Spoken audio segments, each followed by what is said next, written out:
हम राजपुर राजधानी के रेलवे स्टेशन तेलघानी नाका ब्रिज के पास उपस्थित हैं। ये ब्रिज 30 साल से ऊपर हो चुकी है, जो जर्जर है, मरम्मत भी नहीं की गई है। आप देख सकते हैं किस तरह से ये टूटी फूटी है, लोग इसमें से आना जाना कर रहे हैं। ये देखिए, ये टूटी फूटी है, जर्जर है, बुरी तरह से जर्जर है। इसकी मरम्मत कई सालों से नहीं हुई है।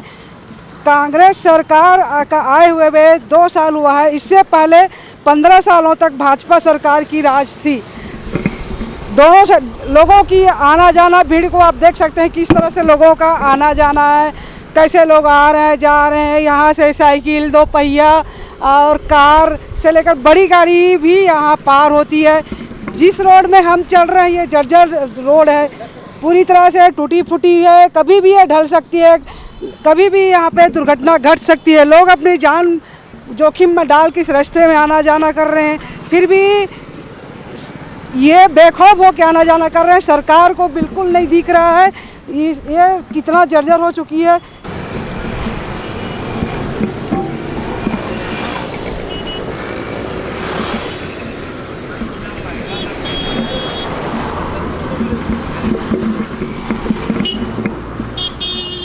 छत्तीसगढ़ के राजधानी का ये हाल है। राजधानी में अगर ये हाल है तो अन्य ज़िला में क्या हाल कैसा होगा, इसका अंदाज़ा आप लगा सकते हैं। यहाँ पर भी आप देखिए, यहाँ पर चलते चलते इसमें अगर एक ढल गई तो इसमें लाखों से ज़्यादा लोगों की जान, कभी भी कुछ भी हो सकता है। कभी भी कोई भी दुर्घटना घटने में कोई देर नहीं है। इसके ब्रिज के नीचे देखा रेलवे लाइन लगी हुई है। यहाँ से कई रेलवे गुजरती है, जो ये नागपुर से होके दिल्ली बॉम्बे भी ज़रूर है। ये या इसके जस्ट नीचे से पार होके ट्रेन गुजरती है। यहीं से पूछते हैं कैसे आना जाना करते हैं। बहुत तकलीफ है। सुबह 11 बजे के समय यहाँ पर जितने मार्केट में जाने वाले हैं, स्कूली बस है, उसके मद्देनज़र वो बहुत छोटा है, एकदम जर्जर हालत में है। और इस ब्रिज को बने हुए 30 साल हो गए। ये पिछले 30 साल के जनसंख्या के हिसाब से बना हुआ है। अभी वर्तमान के जनसंख्या के हिसाब से ये ब्रिज बहुत छोटा है। ना यहाँ मरम्मत होता है, ना कुछ भी नहीं होता। यहाँ कितने भी जनप्रतिनिधि आते जाते हैं, उनको यहाँ पर जो सामने गड्ढा बना हुआ है पिछले 2 साल से, वो तक उनको नज़र नहीं आता। ना यहाँ के विधायक महोदय जी को, ना यहाँ पर महापौर जी को, किसी को नज़र नहीं आता। इस ब्रिज का तो भगवान ही मालिक है। ना कोई मरम्मत है, ना लाइट की व्यवस्था है, कुछ नहीं, कुछ भी नहीं है इस ब्रिज के ऊपर। आप कहाँ से हो? मैं बस यही रामनगर में रहता हूँ मैं। तो ये इस रास्ते में आने जाने के लिए इसके सिवा कोई रास्ता नहीं है? दूसरा रास्ता नहीं है इसके सिवा, ओनली सिर्फ यही है। यहाँ पर कम से कम 5 लाख से ज़्यादा का आबादी है, उनके आवागमन का साधन सिर्फ यही है।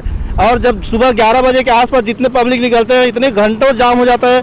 यहाँ से निकलने में कम से कम 2 घंटा लग जाता है, इतनी ट्रैफिक बढ़ जाती है यहाँ पर। आपको यहाँ भय लगता है कि नहीं? बहुत ज़्यादा, रात के समय भी भय लगता है। लाइट रहती नहीं है, मतलब बेतरतीब गाड़ियों का आना जाना सब रहता है। छोटी है, बहुत ज़्यादा कंजस्टेड है ब्रिज। आपका परिचय दीजिए। मेरा नाम गिरिधारी लाल पाणिग्राही है। हमारे पास अभी पूरा पार्षद तरुण श्रीवास उपस्थित है, वार्ड 25 के। आइए, ये जब पार्षद थे तो ये उनके क्षेत्र पड़ते थे, अभी भी ये वार्ड 25 का है। आइए उनसे पूछते हैं, ये जो ब्रिज है कितना साल हो गया? लगभग इसको 30 साल से ऊपर होने जा रहा है। और इसके 30 साल ऊपर होने के बाद शासन प्रशासन के द्वारा जस्ट इसके बाजू में अंडरब्रिज ओवरब्रिज का निर्माण चालू है, जिसका अंडरब्रिज ओवरब्रिज का निर्माण कुछ कारणवशों से पहले रुका हुआ था। जिनकी भूमि यहाँ पे आजू बाजू क्षेत्र में आ रही थी, उनके मुआवजे की मांग को लेके इसका काम रुका हुआ था। लेकिन अब दोबारा इसका काम फिर चालू हो गया है, जिसमें ओवरब्रिज का भी निर्माण किया जा रहा है, अंडरब्रिज का निर्माण भी किया जा रहा है। इस रोड में कितने लोग आना जाना होता है? इस क्षेत्र के अंतर्गत यहाँ पे चाहे जनता कॉलोनी के लोग रहे, चाहे गुड़ियारी के, आधे से ज़्यादा लोगों का आना जाना यहाँ पे लगा रहता है। पूर्व में भी यहाँ हमारे द्वारा इसकी शिकायत की गई थी, तो रिपेयरिंग किया गया था PWD के द्वारा। अभी वर्तमान में माननीय विधायक जी के द्वारा हमें जानकारी हम लोग दिए विधायक जी को, और विधायक जी PWD के अधिकारियों से बात भी किए हैं। उसके बाद थोड़ा बहुत काम बीच में रिपेयरिंग का हुआ था, लेकिन अभी कोरोना वायरस के कारण, अभी जान रहे हैं आप, लेबर उबर यहाँ पे है नहीं, और लेबर ना होने के कारण, लॉकडाउन के कारण अभी यहाँ पे काम बंद है। और जस्ट इसके बाजू में जो ओवरब्रिज का निर्माण कार्य जो रुका हुआ था, वो दोबारा चालू हो गया है। ये कितने करोड़ का ब्रिज था? ये लगभग आज से 30 साल पहले ये ब्रिज का निर्माण किया गया था, जो 30 वर्ष से पूरा हो चुका है। और इसके बाजू में भी निर्माण अभी चालू है, अंडरब्रिज ओवरब्रिज का काम। ये थे तरुण श्रीवास्तव। इनका कहना है कि 30 साल से ऊपर करीबन हो चुका है और ये इसके बगल में एक और ब्रिज बन रहा है, करीबन 2 साल हो चुका है। यहाँ पर आप देख सकते हैं जहाँ ये पूर्व पार्षद तरुण श्रीवास्तव खड़े हैं वो आप देख सकते हैं कितने जर्जर हो चुकी है, गड्ढे गड्ढे हो चुके हैं। यहाँ तक नीचे भी दिख रहा है और छड़ दिख रहा है, टूटे फूटे जगह है, उस तरफ भी पूरा टूटा फूटा है। पूरा ट्रेन की पटरी जा रही गुजर रही इसमें। ये रूट ट्रेन की नागपुर बॉम्बे वाला रूट है जो यहाँ से उड़ीसा से लेकर बॉम्बे तक जाती है रूट, और इसमें कभी भी दुर्घटना घटने में कोई देर नहीं है। देख सकते हैं ये नया ब्रिज है जो 2 साल करीबन हो चुका है जो बन रहा है, अभी तक पूरा नहीं हो पाई है। यहाँ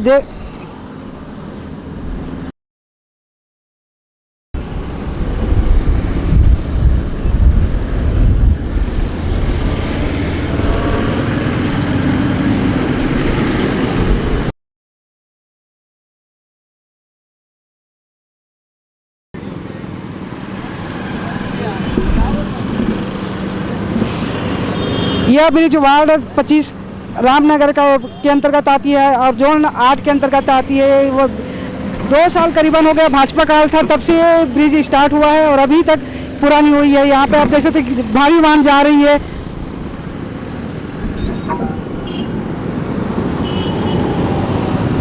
हमारे साथ अभी वार्ड 25 जोन 8 के पार्षद भोलाराम साहू उपस्थित थे।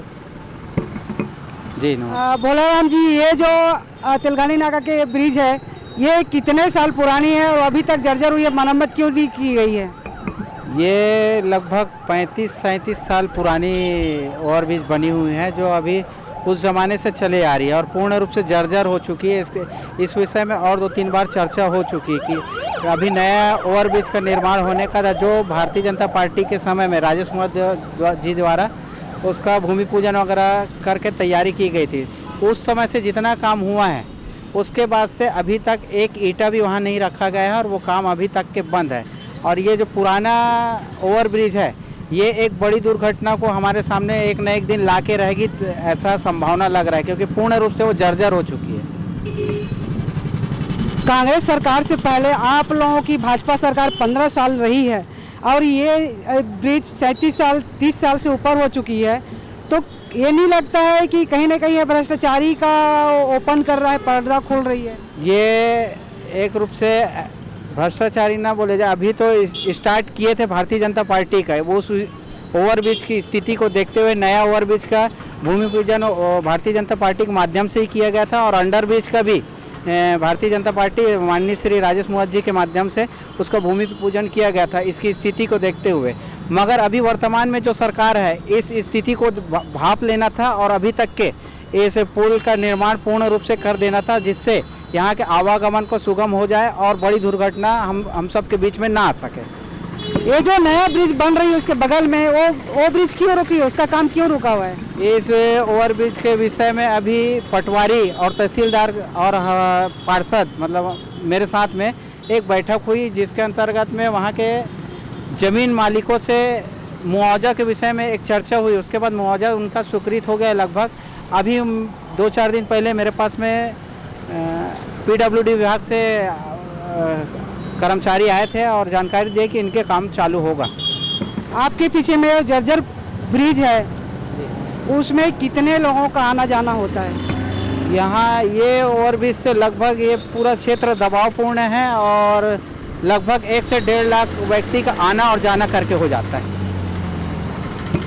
ये थे वार्ड 25 के पार्षद भोलाराम साहू। इनका कहना है कि यहाँ ये जो काम है कई सालों से इसमें मरम्मत रुकी हुई है और राजेश कुमार जिस समय वो मंत्री थे उस समय इस उद्घाटन हुआ था। इस क्षेत्र के पार्षद भोलाराम साहू का कहना है कि 2 सालों से जो नया ब्रिज बन रहा है वो भी रुकी हुई है और उसको काम आगे बढ़ाने के लिए वो लगे हुए हैं। कैमरामैन अरुण जंगल के साथ चित्रा पटेल, रायपुर।